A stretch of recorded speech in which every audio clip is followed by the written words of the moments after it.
No chopsticks arm, no catch tower. SpaceX is working on another landing method for both Starship and Booster, landing on a drone ship.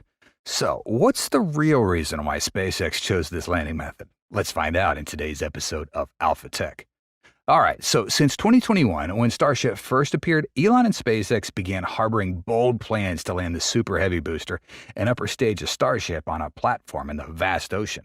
However, a while later, this method no longer seems feasible due to the emergence of the Mechazilla tower with those unique chopstick arms that are capable of catching and landing the rocket in a very special way. Interestingly, recently we have seen the prospect of sea landings return, particularly the use of autonomous drone ships to receive the massive Starship spacecraft.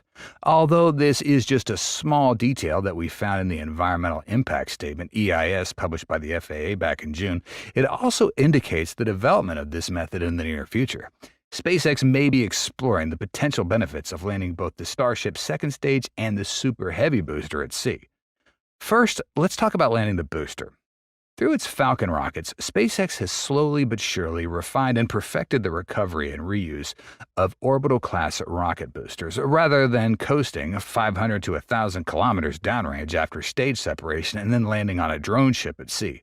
Those boosters flipped around, canceled out their substantial velocities, and boosted themselves a few hundred kilometers back to the Florida or California coast, where they finally touched down on basic concrete pads.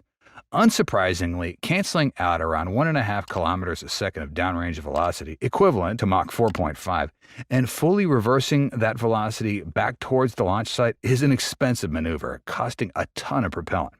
For example, the nominal 25-second re-entry burn performed by almost all Falcon boosters likely costs about 20 tons. That's approximately 40,000 pounds of propellant. The average around 35-second single-engine landing burn used by all Falcon boosters likely costs 10 tons, 22,000 pounds of propellant. Normally, that's all that's needed for a drone ship booster landing. For return to launch site (RTLS) landings, Falcon boosters must also perform a large 40-second boost back burn with 3 Merlin 1D engines, likely costing an extra 25 to 35 tons of propellant. In other words, an RTLS landing generally ends up costing at least twice as much propellant as a drone ship landing. Using the general rocketry rule of thumb that every 7 kilos of booster mass reduces payload to orbit by 1 kilo, and assuming that each reusable Falcon booster requires about 3 tons of recovery-specific hardware, mostly legs and grin fins, a drone ship landing might reduce Falcon 9's payload to LEO by around 5 tons, from 22 to 17 tons. The extra propellant needed for an RTLS landing might reduce it by another 4 to 5 tons down to 13 tons. Likely less than coincidentally, a Falcon 9 with a drone ship booster recovery has never launched more than 16 tons to LEO. While SpaceX has not provided NASA's ELV perf calculator with data for orbits lower than 400 kilometers, it generally agrees, indicating that Falcon 9 is capable of launching 12T with an average RTLS landing and 16T with a drone ship landing. This is to say that landing reusable boosters at sea will likely always be more efficient. The reason that SpaceX has always held that Starship Super Heavy boosters will avoid maritime recovery is that landing and recovering giant rocket boosters at sea is incredibly difficult, it's risky, it's time-consuming, and it's really expensive. That makes a rapid reuse on the order of multiple times a day or a week almost impossible, and inevitably adds to even more costs of recovery, which could actually be quite significant for a rocket that SpaceX eventually just wants to cost a few $1,000,000 a launch. However, so long as at-sea recovery costs less than a few $1,000,000, there's always the chance that certain launch profiles could be drastically simplified and end up cheaper by the occasional at-sea booster landing. If the alternative is a second dedicated launch to partially refuel one Starship, it's possible that a sea landing could give Super Heavy booster the performance needed to accomplish the same mission in a single launch, lowering the total cost of launch services. If, like with Falcon 9, a sea landing could boost Starship's payload to LEO by a third or more, the regular sea recovery of Starship would also necessarily cut the number of launches SpaceX needs to fill up a Starship moonlander by a third. Given that SpaceX and NASA have been planning for Starship tanker launches to occur around 12 days apart, recovering boosters at sea becomes even more feasible. In theory, the Starship launch vehicle CEO Elon Musk has recently described could be capable of launching anywhere from 150 to 200 plus tons to low Earth orbit with full reuse and RTLS booster recovery. With so much performance available, it may matter less than it does with Falcon 9 and Falcon Heavy if an RTLS booster landing cuts the payload to orbit by a third, a half, or even more. At the end of the day, just 100 tons to LEO could be more than enough to satisfy any realistic near-term performance requirements. But until Starships and Super Heavy boosters are reusable enough to launch multiple times a week or even a day and reduce launch costs to single-digit millions of dollars, it's hard to imagine SpaceX willingly leaving so much performance unused by skipping at-sea recovery just on principle. Regarding the sea landing of Starship's second stage, although it may offer fewer technical and performance advantages compared to the landing of boosters, it opens up an important strategic aspect for SpaceX. This makes the choice of landing site more flexible, utilizing a unique geographical advantage for Starship. Offshore landings not only minimize risks to residential communities in case of an incident, but also create a larger playground for Starship. This allows land-based launch towers to rest and refurbish, thereby increasing the launch frequency, and that's a key factor in SpaceX's ambitions. But make no mistake, catching Starship with Mechazilla Tower remains the primary goal. Sea landings are merely a supplemental strategy, another piece of the bigger picture of the future of space travel. SpaceX is getting closer to realizing the ambition of landing Starship at sea, with Flight 5 in Texas being the crucial first step in this plan. By maintaining the current landing design without landing legs, SpaceX is optimizing the operational process of Starship. This allows for faster repair and refurbishment, significantly reducing the time between flights. This quick turnaround capability is not only an impressive technical achievement, but also provides a significant competitive advantage for SpaceX in the space industry. However, the road ahead remains challenging. Landing with a Mechazilla arm requires near-perfect precision. Each landing will be a showcase of the combination of advanced engineering and precise control. Even a slight error of a few inches could lead to serious consequences, not just for Starship, but also for the valuable surrounding infrastructure. SpaceX began construction of the next-gen launch towers at its Starbase facility in Texas back in 2021.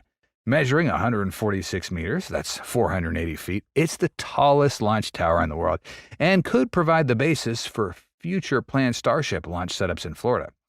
It's designed to support launch, vehicle integration, and catch of the Super Heavy rocket boosters, SpaceX says on its website. Catching the booster reduces mass from the launch vehicle, moves hardware complexity to the ground, and enables rapid reuse of the rocket. Following liftoff, after the two stages separate in flight, Super Heavy returns to the launch site, reignites its engines to slow the vehicle down, and the tower's arms catch the rocket booster before restacking it on the OLM for its next flight. The previous Starship flight test on June 6th saw SpaceX perform a splash landing of the Super Heavy booster, successfully returning it to Earth in a major step towards achieving reusability. SpaceX ultimately aims to build a massive fleet of Starship rockets capable of transporting crew and cargo throughout the solar system. According to Elon, the rocket will allow a human colony to be established on Mars in the next 10 to 20 years. Starship's fifth flight is approaching. Starship 30, the upper stage of the rocket for the new flight, has completed a makeover with all 18,000 all-new second-generation heat shield tiles. So, how has this massive change upgraded the Starship, and how close is SpaceX to Flight 5? As we know, Starship's fourth flight has been SpaceX's most successful to date. Starship achieved all its set goals and gave a spectacular and impressive performance, especially during its re-entry from space to Earth.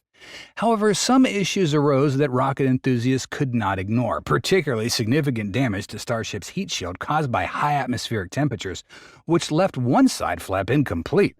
Following this incident, Elon proposed a solution for Starship's next launch. He said, "We're going to replace the whole heat shield on the ship, so the new heat shield tile is about twice as strong as the ones that were on the fourth flight. We want to put an ablative secondary structure, like basically a ablative protection behind the tile so that if a tile cracks or comes loose, it doesn't cook the rocket."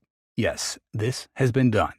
And through the developments over the last 2 weeks on Ship 30 by SpaceX's workers, we've got a clear overview of the upgrades Elon Musk hasn't had the chance to explain in detail. First, let's talk about the ablative material. This layer is installed in the middle of the ship, on the surface of the flaps, and at the junctions between the flaps and the body. This material has specially designed holes to mount heat-resistant tiles, creating a tight and uniform bonding system. Notably, this new ablative material is significantly thinner than the original felt layer. The felt layer is the white thermal blanket placed between the rocket's steel body and the heat shield tiles. It acts as a backup thermal protection. This method's been used by SpaceX on 4 Starship vehicles in the previous 4 flights. So, has the felt layer been completely replaced by the ablative material? It seems like they would replace it entirely, but not exactly. SpaceX chose specific locations to implement this. On the body of the ship, some areas did not have the felt layer removed to install the ablative materials, but were allowed to directly install the new heat shield tiles. This is why we could see the rapid pace of SpaceX's mass heat shield tile replacement. They focused on strengthening critical positions rather than the entire surface, a very smart method. At key locations, SpaceX removed the felt layer, then directly attached the ablative material to the rocket's body. However, SpaceX didn't stop there. To maintain the overall thickness of the thermal protection layer, ensuring it does not affect the ship's aerodynamic parameters, SpaceX added a thin supplemental felt layer on top of the black ablative material. This multi-layered structure applies to the flap area and the central part of the ship, extending across the entire surface where the new ablative material is used. Combining these two materials can offer several benefits. 1. Enhanced thermal insulation. The additional felt layer can help minimize heat transfer to the ship's structure. 2. Mechanical protection. The felt layer can help protect the ablative material underneath from mechanical impacts during launch and re-entry. And 3. Increased durability.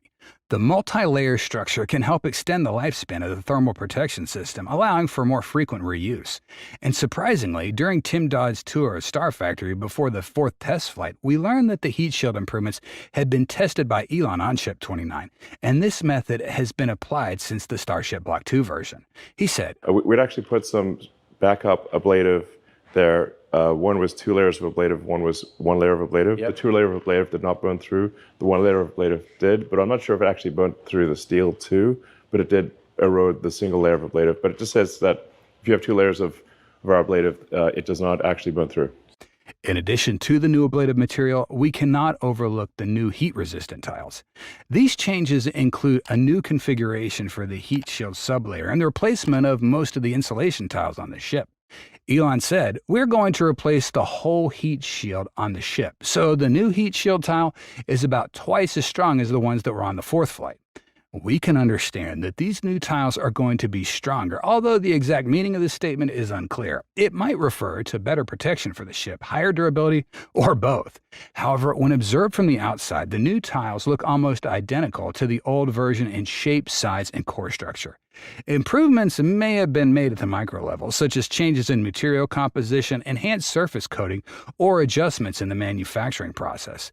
These changes could increase heat resistance and mechanical durability or improve the reusability of the tiles. Without official information, we can only make educated guesses based on knowledge of materials, science, and aerospace industry. Notably, SpaceX has replaced most of the tiles using a triple-pin mounting system on Starship Ship 30. However, they have retained the adhesive mounting tiles in specific areas such as the barrel section junction, aerodynamic covers of the flaps, and flap edges. This may indicate that the tiles in these positions have met technical requirements or don't need to be changed at this stage. The retention of the hot gas seals on the flaps of Ship 30 is also noteworthy. This may imply SpaceX has not identified any significant issues related to the interface between the flaps and the ship's body in previous tests. These improvements reflect SpaceX's evolutionary approach to developing Starship. Instead of making big and sudden changes, they focus on step-by-step improvements to specific components based on data collected from previous tests. This method allows them to systematically optimize the spacecraft's performance and reliability while minimizing the risks associated with making major changes. Another development that Elon has implemented for Ship 30 in this refurbishment involves the gap filler material between the tiles. I mean, there's just things you can do, to increase the tile precision decrease the gap, improve the gap filler, and thicken the tiles. According to Elon, SpaceX CEO, the right front flap of Ship 29 may have been damaged due to uneven gaps during production. This larger than expected gap allowed high-temperature plasma to penetrate the area, causing damage. To address this issue, SpaceX applied a proven solution, adding filler material to the gap areas. This method's been successfully used for the nose cone and aerodynamic covers on previous vehicles. Specifically, technicians added gap filler material to the following areas: the edges of all 4 body flaps. The static aerodynamic flaps connecting the body flaps to the ship applies only to the front flaps. Certain areas on the ship's tank section, including horizontal joints and outer areas, and around some individual heat-resistant tiles, possibly those with sensors or in areas particularly sensitive to heat. The gap filler material is primarily felt, which is glued into place. In some cases, blue or red adhesive can be seen securing the filler in position. Adding this gap filler is particularly important for areas using adhesive-mounted tiles. Since felt cannot be placed behind glued tiles, SpaceX may have observed higher than expected temperatures in these gaps. By gluing felt to the sides of the glued tiles, they aim to minimize heat transfer through the gaps. Additionally, the use of gap filler for some individual tiles may relate to repairs or replacements of damaged tiles. In some cases, tiles may need to be fixed in place due to broken mounting pins, and gap filler is used to ensure a tight fit. These enhancements not only address specific issues identified on Ship 29, but also improve the overall thermal protection capability of Starship. By minimizing gaps and improving the alignment between components, SpaceX strives to create a more uniform and effective thermal protection system. In the future, SpaceX may continue to refine this technique, possibly by developing new types of gap fillers or improving application methods. Each test flight will provide valuable data, allowing them to further improve Starship's design and manufacturing processes. Moving forward to the 5th Starship flight, Ship 30 conducted a static fire test even before the 4th flight took off early last month, as part of a rapid testing pace aimed at shortening the time between tests. However, the new massive change mentioned above will bring us another static fire test for the upcoming ship. On one hand, this will re-verify the engine performance for the 2nd stage of Starship Flight 5. On the other, a static fire test will help SpaceX test the new heat shield tiles. As for Booster 12, after a successful static fire, the next key step will be installing the interstage ring before a potential wet dress rehearsal ahead of next month's launch. Thousands of Starship launches each year. This is the extremely ambitious goal that Elon has always talked about. And if it becomes a reality, it's going to be an unprecedented achievement. And to realize this unimaginable goal, SpaceX has to do things no one has ever done before, revolutionizing rocket launch infrastructure. SpaceX is even rapidly constructing a new launch tower, more flexible and efficient than ever over at Starbase. This is a structure built at breakneck speed, breaking all records in the aerospace industry. In the past few weeks, SpaceX has been intensely focused on constructing the 2nd launch tower at Starbase, providing us with a realistic view of the crazy speed and latest improvements of the construction. As of July 19th, SpaceX has completed stacking the 3rd module of the tower. The first one was installed on July 11th, followed by a second on July 15th. Although most of the pipes and internal equipment have not yet been connected, this installation process is expected to proceed quickly thanks to the pre-preparation of components. A simple calculation shows that on average, SpaceX can complete stacking one tower segment every 4 days, including the activities related to connecting the 2 segments and preparing the next one. If this progress continues, by the 27th of this month, SpaceX will have installed 6 tower segments, thus completing Configuration 1 as outlined in the FAA documents released at the end of last month. The entire construction process of the 2nd launch tower will be divided into 3 configurations. As the configuration approaches completion, we can observe an extremely rapid pace. This might not be comparable to previous tower assembly processes, but at this point, SpaceX is concurrently operating space development programs while addressing issues with Falcon 9 and Starship. Therefore, if SpaceX completes Configuration 1 in just about a month, it would be a rare achievement. After completing this phase, Configuration 2 follows immediately, starting July 27th of this year through August 15th of next month. Almost 3 weeks. The FAA described, towards the end of July, we will reconfigure the boom, which will put it to the elevations noted in the evaluation. This means that just in about 3 weeks, SpaceX will stack the remaining 3 segments to help the tower achieve its basic structure. I think these 3 segments will include the 2 being transported and then the peak segment. This announcement does not specify whether or not the Mechazilla arm will be installed on the tower, but I expect this step to be carried out concurrently with the tower stacking process. And finally, we come to Configuration 3. This configuration will last more than 5 months, from May 18th to January 28th of next year. This period is described as follows. After the tower is built, the crane will be reconfigured into a smaller boom configuration for smaller projects on site, but less than Configuration 1.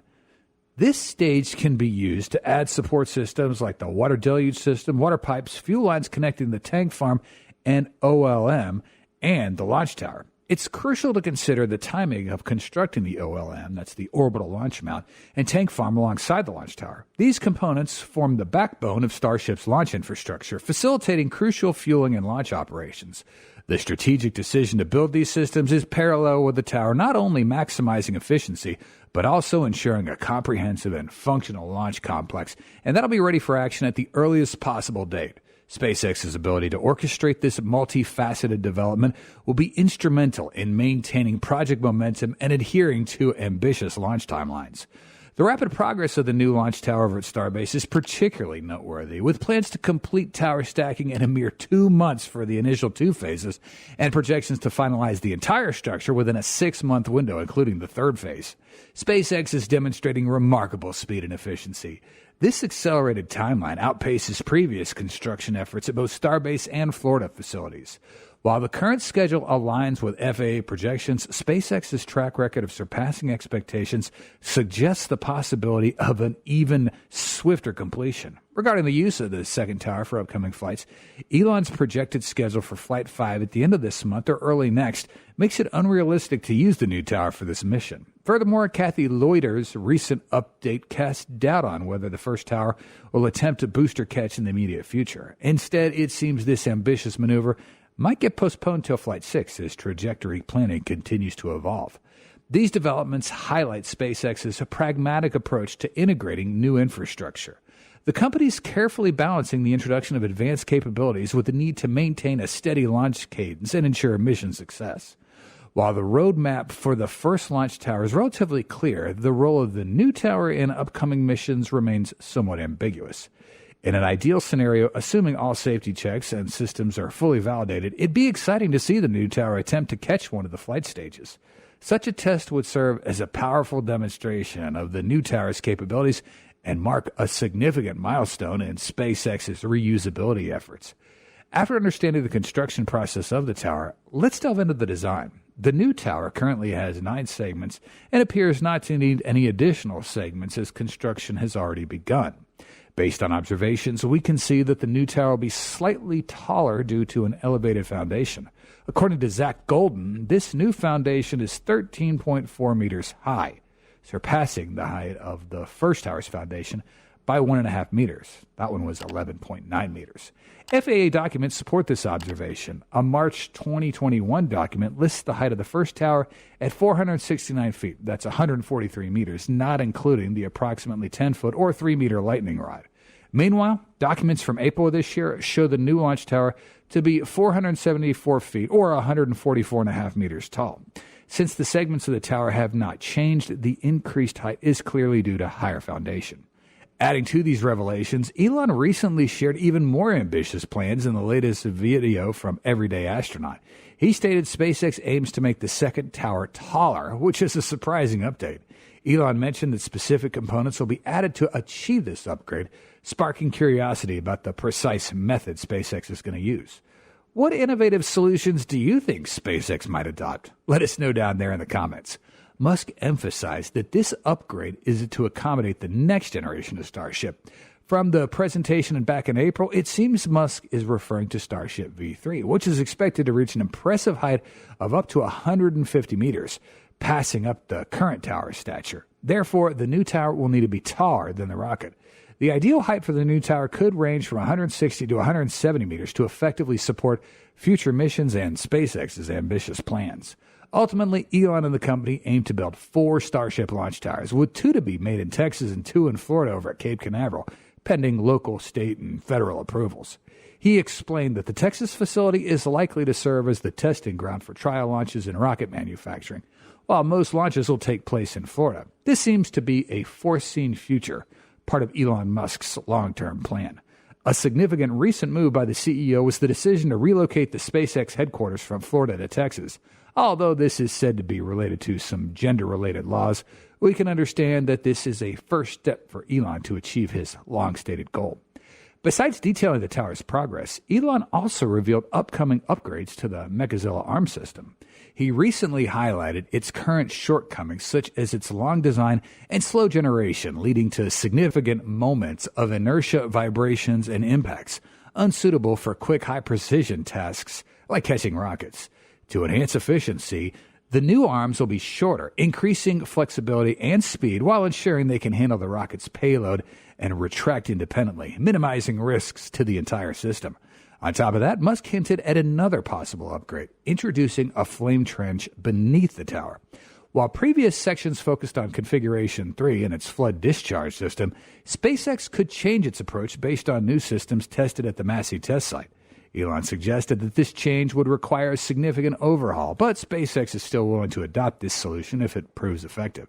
It's fascinating to learn about SpaceX's commitment to improving safety, including constructing concrete bunkers and protective walls around the launch tower and tank farm. These measures are crucial as the Starship stages come back to Starbase on future missions, ensuring the resilience of critical systems in the dynamic space exploration environment. Looking ahead to the future, SpaceX aims to launch thousands of flights and thousands of Starships, making launch towers and accompanying facilities indispensable. Right now, we can see SpaceX's efforts to improve their construction speed and quality every day through their monumental engineering projects. This will be key for them to confidently pursue their ambitious path that few others can follow. Is it a giant water tower? No. Is it a grain silo? No. It's a Starship, a vessel destined for outer space, and its ambitions are only eclipsed by its amazing and immense size. Gazing at the 30-story spacecraft, one can't help but wonder why it needs to be so large. Yet the limits of Starship don't end there. SpaceX and Elon Musk envision an even bigger and more advanced spacecraft. We can't even imagine how magnificent this will be. Up to now, we are no longer strangers to the incredible feats SpaceX has accomplished. From successfully launching and landing reusable rockets to sending astronauts to the International Space Station with their spacecraft, SpaceX has continuously broken barriers in the space industry. But these aren't the final victories, as SpaceX aims to make it to Mars and maybe even establish a settlement there. This is why the daily development and innovation of their rocket program are essential for the company.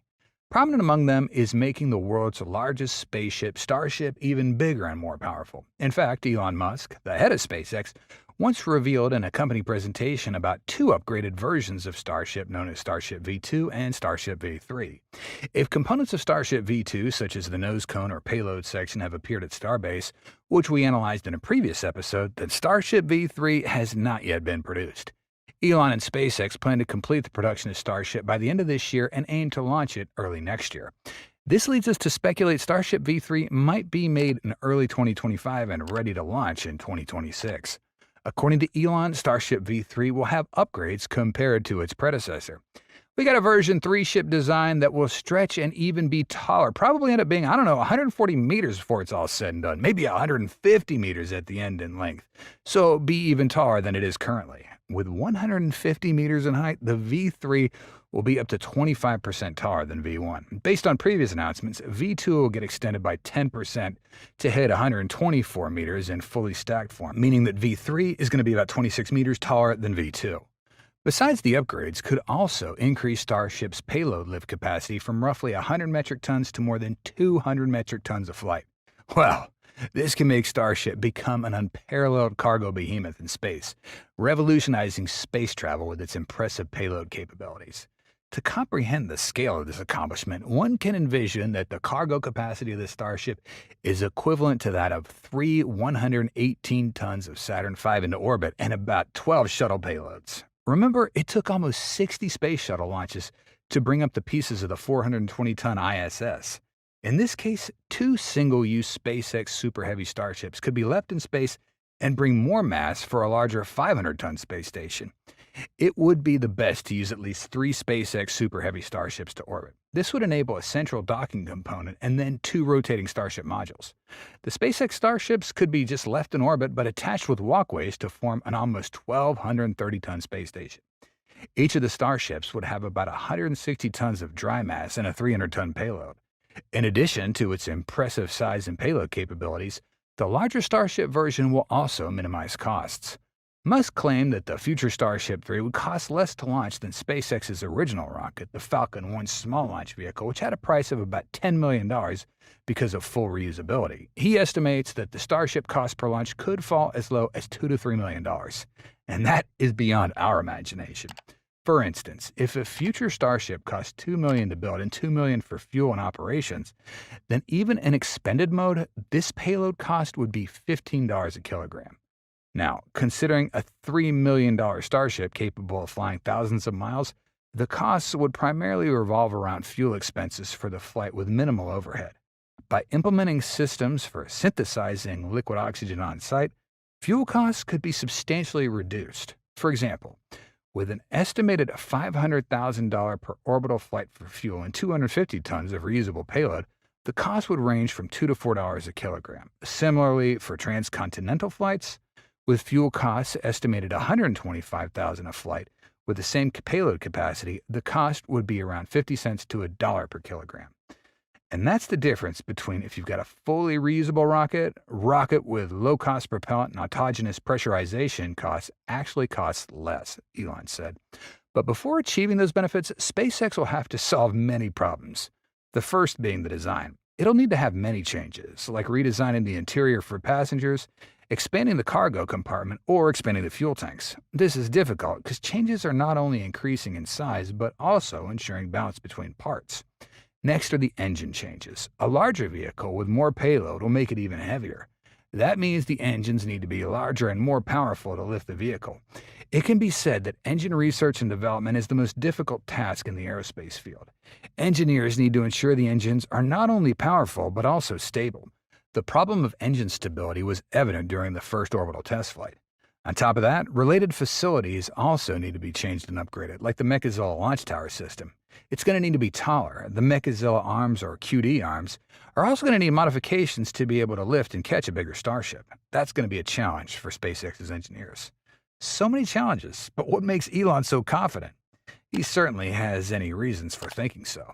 First, the thrust issue. We've all witnessed the power of the Raptor engine. It's no surprise it's considered to be one of the biggest engines. The deep hole under the OLM after the April 20 launch revealed its power. But it could be even more power if the next version of the Raptor engine, Raptor 3, is released. In May, this version got tested, and its result after the test surprised many of us. With thrust increased to 2.69 Mn, it will make Starship 18% more powerful than the current version. Moreover, production of the Raptor engine has been extremely fast. Factories can produce one engine a day like the current Raptor 2 version. The biggest problem is increasing stability, and SpaceX has talented engineers who can solve those challenges. The capabilities of SpaceX's engineers have been proven throughout the company's development process. They have helped the Falcon 9 become the most stable and reliable orbital launch vehicle.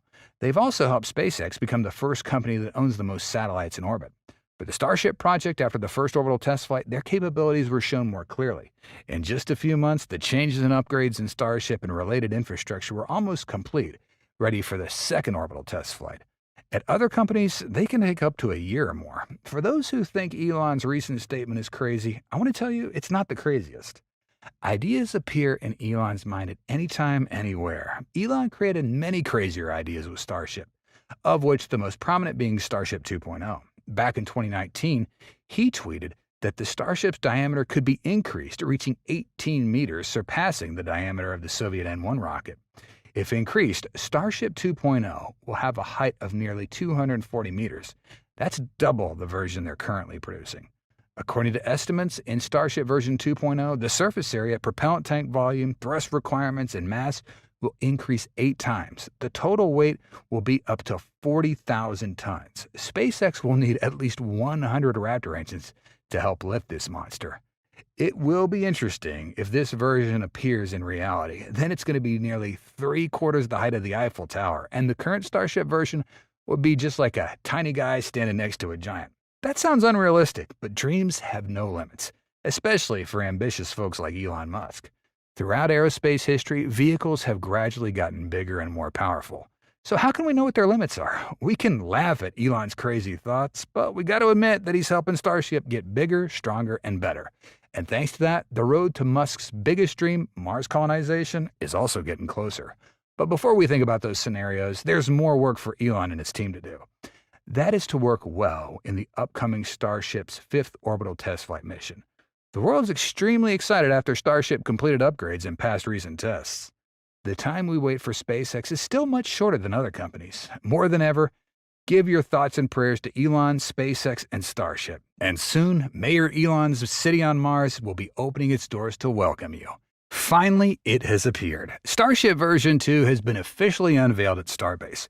What could be more exciting than an already powerful beast being further empowered to become a completely new entity promising to dominate the universe? So, how does Starship version 2 look? What are its standout features compared to Starship V1? And how did Elon react? Starship Block 2, often referred to as version 2, is SpaceX's next major revision of the Starship launch vehicle. As early as the end of 2023, Starship V2 became a hot topic in the space community. But at that time, we mainly knew them through 3D renderings and rocket hardware links, with the specific design of the new Starship still being a mystery. However, recently we were surprised to see that for the first time an intact nose cone of Starship Block 2 being brought into the Mega Bay in preparation for stacking into a complete second stage rocket. Close-up images from Starship Gazer have shown us that the parts being prepared for stacking are indeed Starship 33. Oh my goodness, this is truly amazing. Finally, the design of Starship V2 has gradually become clear. Thank you, LaPadre and Starship Gazer, for these fantastic images. Thanks to them, we have a more direct view of the changes between Block 1 nose cone and the Block 2 nose cone. Looking at these images, we can see a distinct difference. First, we do not see the 6 lifting hooks on the tip of the nose cone in Block 2 like in version 1. And there also appear to be no lifting connections for the chopsticks. There have been previous indications that the lifting points are shifting lower on the Starship, so it's not surprising. The new forward flaps for the Block 2 Starship appear to be quite different from the current design. They're more streamlined and angled, no longer having a bottom edge parallel to the ground when deployed. This new shape likely improves aerodynamics during re-entry and controlled descent. As of now, this change has been discussed for 3 years, with Elon mentioning the redesign of the forward flaps back in 2021. Forward flaps will change a lot in upcoming versions of Starship, smaller and more leeward. A major change is the thickness of these new flaps, which are reportedly about half as thick as the current generation. This significant reduction in thickness will lead to a substantial decrease in mass, which is crucial for spacecraft design. Lighter flaps mean less overall weight, potentially allowing for more load-carrying capacity. Accompanying these are new aerodynamic body fairings that narrow the gap between the flaps and the nose cone. This change could further improve the spacecraft's aerodynamic properties by reducing drag and turbulence in this area. Furthermore, the distribution of heat shield tiles has changed, providing more protection for the leeward nose and less for the leeward side of the flaps. This change likely reflects SpaceX's ongoing optimization process based on data from previous flights. SpaceX's addition of more thermal protection tiles to the leeward downwind side of the nose suggests that they have identified this area as experiencing higher heat loads than previously anticipated. This could be due to complex airflow patterns during re-entry, possibly causing unexpected hotspots. Therefore, the increase in thermal protection tiles aims to better protect this critical area from the intense heat of atmospheric re-entry. Additionally, the decision to reduce tile coverage in the areas leeward of the flaps is equally significant. This proves that SpaceX has effectively managed the redistribution of the tiles based on actual heat exposure data. By doing so, SpaceX can optimize the spacecraft's weight, potentially improving payload capacity or fuel efficiency. Another unusual discovery is a new cowbell-shaped cover towards the nose on the leeward side of the Starship, representing an intriguing modification to the spacecraft's design. However, we don't yet know its true purpose. It could serve as a thruster or a vent. If it is a thruster, it might be part of an Enhanced Reaction Control System, RCS, providing more precise control during various phases. If it is a vent, it could be related to pressure management or thermal regulation within the nose cone section. What do you think about this? Let us know your thoughts in the comments down below. Even small details like flap panels are designed to be sleeker, reflecting SpaceX's comprehensive effort to optimize Starship's weight and performance. Honestly, these new upgraded designs may not fully convey the tremendous development of Starship, but Elon has directly confirmed this by stating this is an important design improvement. And I am sure that this version of the spacecraft can completely change how SpaceX succeeds in Starship's re-entry process and potentially create new definitions of space travel. Besides the new nose cone, we also discovered that a payload section of Starship V2 is rolled into the megabay, ready for stacking activities. It also features upgrades compared to the first version of Starship. The most noticeable change is the height of the barrel section, which is now 3 rings tall instead of the previous 5 rings. Looking more closely at the inside of the barrel section, we can see a denser layout of internal stringers. This modification may have resulted from lessons learned during flight tests and structural testing, suggesting a need for additional reinforcement. These stringers appear to have a solid design rather than being perforated, raising the question of whether this increases the ship's weight or if considerations about weight might lead to another approach to compensate for this. Looking down at the payload section, the cuts for the final door are positioned at the top of a ring joint instead of on a solid ring as in the version 1 design. This could indicate a shift in the door's position on the spacecraft, either higher or lower. We can also see that there's a shift from an angular design in the old version to a more rounded shape in the new design. Lastly, a large hole is observed in the middle of the cargo bay, similar in size and shape to the pressure relief vent holes on tank sections. Overall, Starship V2 is getting closer to us, and it won't be long before it's fully stacked. What's your prediction? Will it be completed in half a month or longer? Please leave your comments below, and don't forget to like and subscribe to our channel. Thanks! While the basic Starship's width remains at 9 meters, there will certainly be changes in height. In the presentation at the beginning of 2024, we might see data showing that Starship V2 will be 1.8 meters taller than Starship V1. This corresponds with what Elon said about this new version, which will contain more fuel, exhibit a reduced dry mass, i.e. the weight of the rocket without the payload, and demonstrate improved overall reliability based on the changes we just analyzed. So what about the booster? If the new version of Starship we've just seen is Ship 33, which Super Heavy is it going to fly with? Yes, that's Booster 15, currently being stacked in Mega Bay 1. The booster is expected to be 1.3 meters taller than the V1 version. There's no additional information about changes in the engine version of this booster. This means Booster 15 still uses the Block 1, about 3 Raptor engines if we consider them necessary for Starship V2. It seems they are still a long way off. But we can't deny that SpaceX always makes breakthroughs and surprises us, so there could still be exceptions. Ship 33 needs time to complete, and it could be the first prototype test for Raptor 3. Indeed, Raptor 3 is one of the most anticipated rocket engines of all time. Raptor 3 will boast higher specific impulse compared to the previous version, generating 20% more thrust and being reliable enough to eliminate the need for a heat shield. Removing the engine heat shield could significantly reduce the mass. The current Raptor 2 engine provides 230 tons of thrust, while the upcoming Raptor 3 is expected to provide around 269 tons of thrust, showing an improvement of up to 17%. It's speculated that the new engines are so powerful that they don't need shielding at all. Shedding the heat shield signifies a streamlined image, optimized to withstand searing temperatures and pressures without leaks. This strategic upgrade aims to sidestep engine failures, reduce excess weight, and enhance engine gimbal flexibility. This could be a significant cost savings for future prototypes. In general, the emergence of Starship V2 has marked a new milestone on SpaceX's future path. With the capabilities of the new version, it'll certainly significantly enhance performance and accomplish even greater goals. While some enhancements have been hinted at, there's a promise of more revelations on the horizon. SpaceX seems pressed for an official version to undertake critical missions like lunar landings and the ultimate goal of getting to Mars. The anticipation for Starship V2 is palpable. Following the sequence of test flights, including the second one, SpaceX gears up for subsequent missions where the spotlight might shine on a more robust Starship V2. With this upgraded iteration, carried dreams and aspirations in space exploration are going to soar, carrying the collective hopes of both SpaceX and humanity into a realm where numerous obstacles await.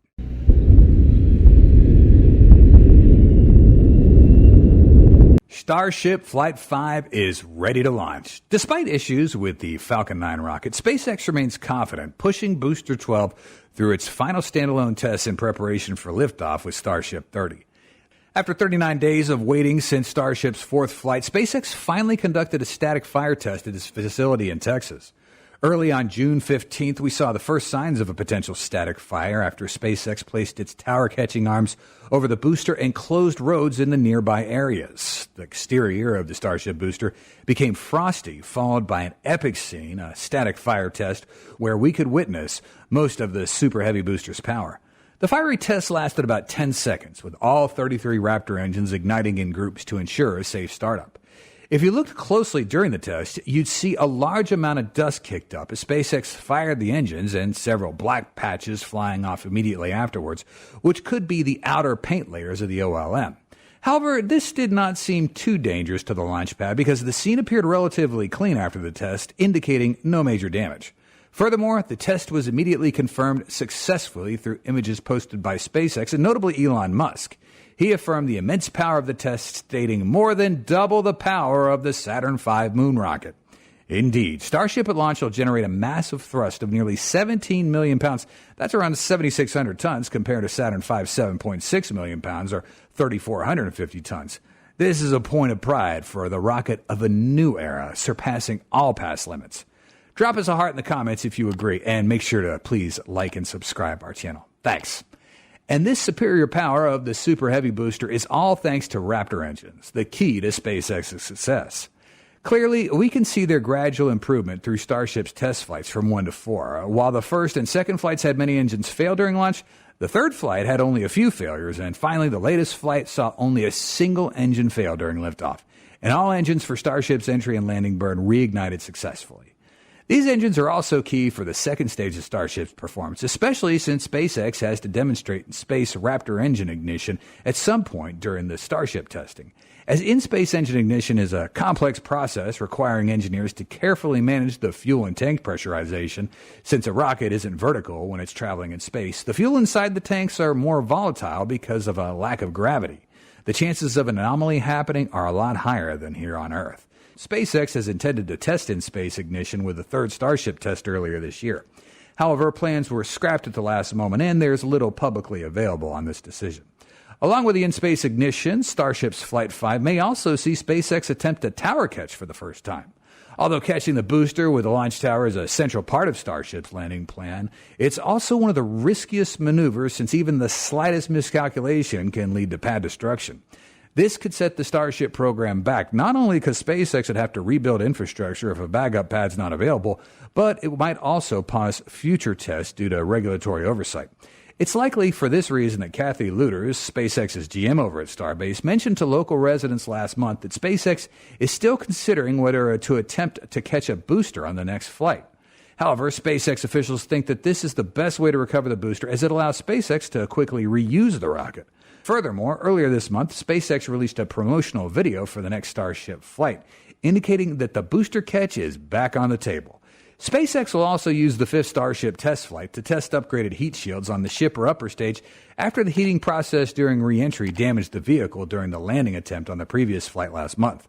Working inside a hangar on short drive from the launch pad, technicians are replacing thousands of ceramic tiles on Ship 30's outer shell. Once that work is complete, SpaceX will stack the ship onto the booster and likely conduct a full countdown rehearsal a few days ahead of the first launch, which could happen as early as next month.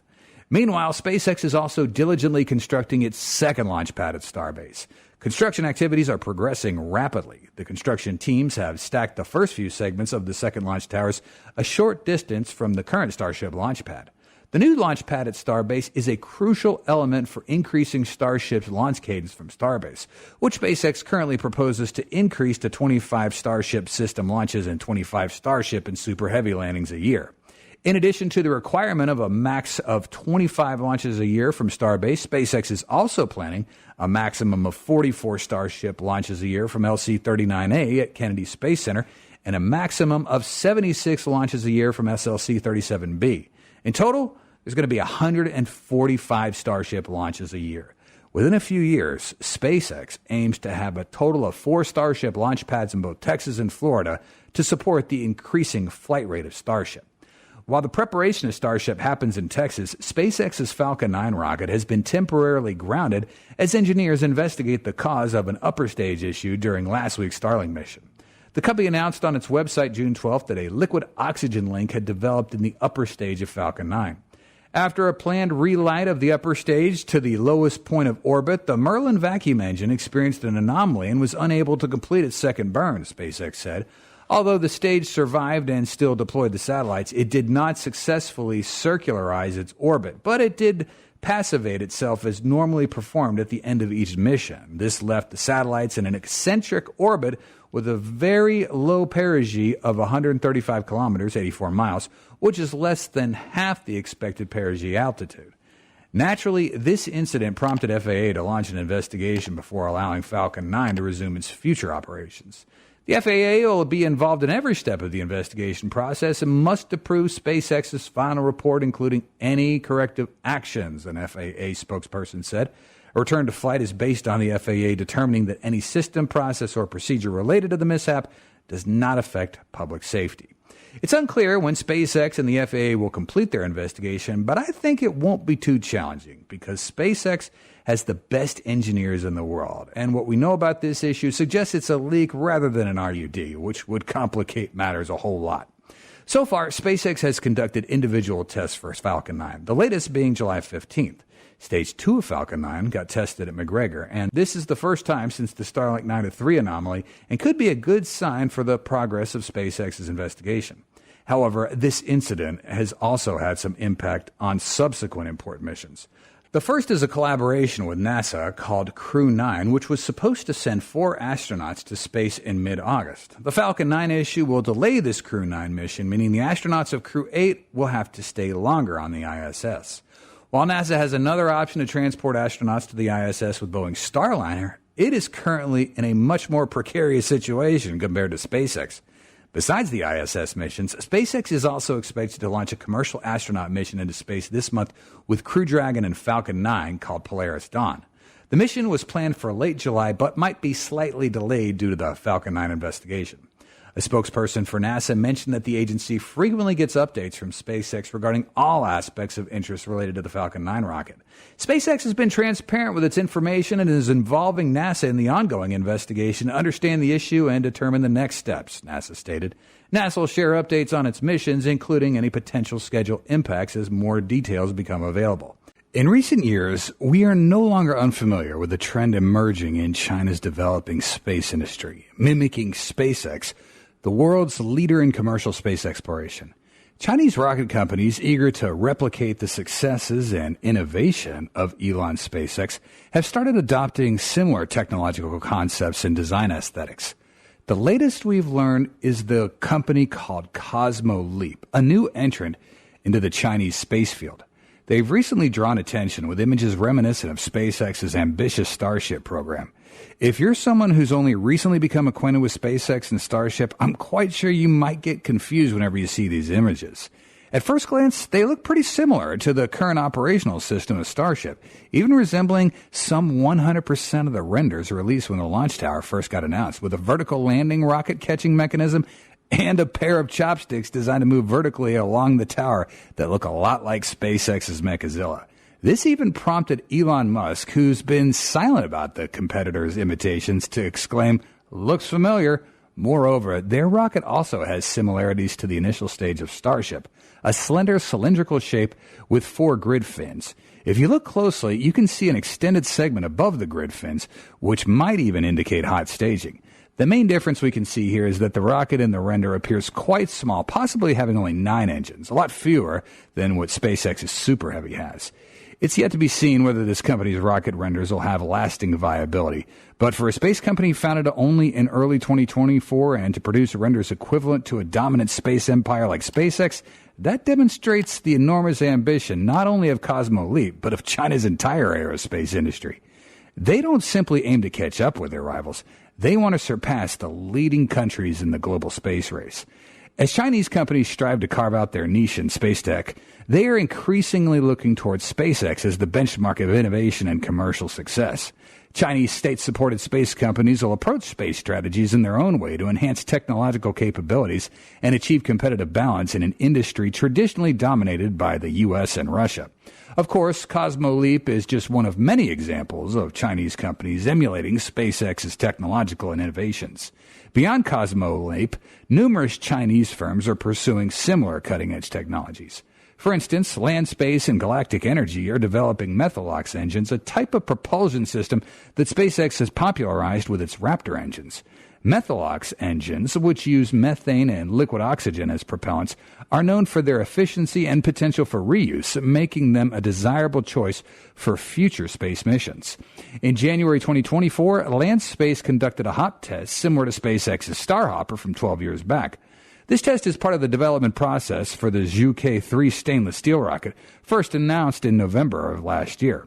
The company is aiming for the first flight of Zhuke-3 in 2025. Zhuke-3 will be similar to size to the Falcon 9 in terms of payload capacity, but a bit wider. They're replicating the stainless steel design of SpaceX's larger Super Heavy Starship. The Zhuke-3 VTVL-1 test follows similar hop tests conducted by fellow Beijing-based launch startup iSpace in November and December of last year. The Zhuke-3 VTVL-1 is powered by an engine model that'll be used for orbital flight as well as iSpace's tests. Chinese hop tests by Jiangsu-based Deep Blue Aerospace reached the kilometer level in 2022, and Link Space used smaller engines. Another private startup, Galactic Energy, and state-owned spin-off CAS Space have both held VTVL tests using jet-powered prototypes for their Pallas 1 and Kinetica 2 kerosene liquid oxygen launchers. Reusable rocketry, another hallmark of SpaceX, has also caught the attention of Chinese space companies.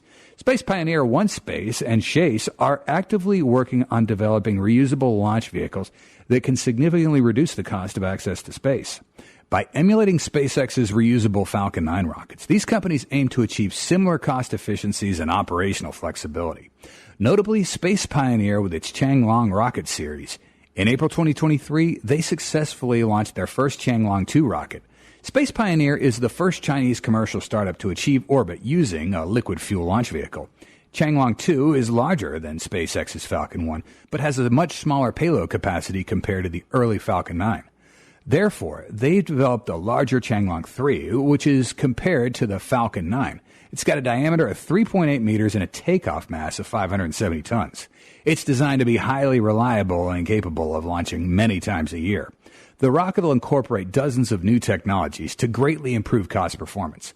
However, failure occurred during the static fire test of the rocket's 9-engine stage when it suddenly lost control, launched, and then exploded midair. This incident illustrates the potential consequences of merely copying without genuine development. Of course, we can't overlook the plans for the Long March 9 rocket developed by the China Academy of Launch Vehicle Technology, or CALT, which includes the development of a fully reusable version inspired by Starship. China aims to conduct the first flight of the 3-stage Long March rocket by 2033, powered by numerous full-flow stage combustion methane engines in the first stage, and capable of carrying 50 tons to lunar transfer orbit, or 35 tons when the first stage is recovered. Next will be a 2-stage variant capable of carrying 150 tons to LEO, or 100 tons when landing the first stage. A fully reusable variant capable of carrying 80 tons to LEO is the ultimate goal, expected to fly in the 2040s. Besides rockets, the push towards satellite constellations akin to Starlink is another area where Chinese companies are following suit. The Chinese government itself is spearheading efforts to develop its own satellite constellation network, which would enhance global connectivity and provide a strategic counterbalance to SpaceX's growing influence. They'll launch the 13,000 satellite Huawei constellation, which is China's answer to SpaceX's Starlink satellites. Huawei replaced earlier plans for smaller LEO communications constellations named Hongyan and Hongyun. Hongyan and Hongyun were planned by China's main space contractor CASC and its sister defense giant CASIC, respectively. In March 2022, Beijing-based Galaxy Space launched 6 stackable V-band satellites on a Long March 2C rocket. Huawei will launch on Long March rockets and any other rockets available from China's rocket startups. A new version of the Long March 5B will be able to send 25 metric tons of payload to LEO for launching large batches of satellites for constellations. Overall, we are currently witnessing the incredibly dynamic and rapid development of China's rocket and satellite launch market. Indeed, many people wonder how China could develop so quickly when it didn't have a footprint in the space race during the Cold War. It all comes down to the adjustments made by the Chinese government. In 2015, China made a pivotal decision to open its space industry to private enterprises, marking a shift in its approach to space exploration and commercialization. This move was aimed at fostering innovation, accelerating technological advancements, and boosting the country's presence in the global space industry. Since this policy changed, there has been a notable rise in the number of Chinese space companies, and these firms have quickly become active players in various domains of space technology, including launch vehicles, satellites, and space hardware. However, the term private company in the Chinese context often differs from its Western counterparts. Many of these so-called private enterprises are, in reality, either partially or fully state-owned. This means they benefit from substantial government support and funding, which can include direct financial investment, access to state-run facilities, and collaboration with their national space programs. This hybrid model of private and state ownership allows Chinese space companies to leverage significant resources and expertise, enabling rapid growth and development. The incentivization by the Chinese government has led to a flourishing space sector, with numerous companies emerging to purchase ambitious projects. Consequently, China is becoming a formidable competitor in the global space arena.